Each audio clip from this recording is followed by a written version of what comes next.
ఇక్కడ రావడం జరిగింది ఆదిలాబాద్లో. రవీంద్ర శర్మ కళాశ్రమలో ఎడ్యుకేషన్ పెట్టడం జరిగింది ఉగాది సందర్భంగా. ఇది గోండ్ పెయింటింగ్ అన్నట్టు. గోండ్ పెయింటింగ్ అంటే మా కల్చర్ గురించి పెయింటింగ్ ఉన్నట్టు. అవి పూజ చేసేటప్పుడు ఏ విధంగా పూజ చేస్తారో దాన్ని బట్టి వేసినామంట పెయింటింగ్ క్యాన్వాస్ మీద.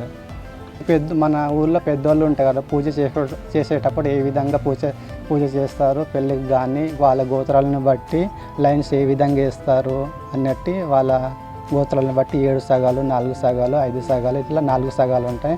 వాళ్ళ ప్రకారంగా వేస్తారన్నట్టు లైన్స్. దాన్ని బట్టి మేము పెయింటింగ్ వేస్తున్నాం.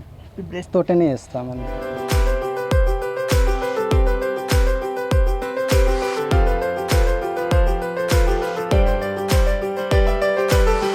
నా పేరు కుమ్రా దేవిదాస్. నేను లక్షేట్పేట్ నుంచి వచ్చిన గోండి ఆర్టిస్ట్ వేయడానికి కళాశ్రమలో ఆదిలాబాద్. మేము వేసే పెయింటింగ్స్ ఏంటంటే మా కల్చర్ గురించి, ఆదివాసీ కల్చర్ గురించి వేస్తున్నాం. మా కల్చర్లో ఏ సంప్రదాయాలు ఉంటాయో వాటి గురించి తెలుసుకొని వేస్తున్నాం. కల్చర్కి సంబంధించింది దీపావళిలో ఏం జరుగుతున్నాయో అవి వేస్తున్నాం. అంటే దీపావళిలో ఎట్లా చేస్తారు, ఏ విధంగా చేస్తారు వాటి గురించి వేస్తున్నాం. గుసాడీలు ఎలా డబ్ కొడతారు, ఎలా తయారు చేస్తారు వాటి గురించి.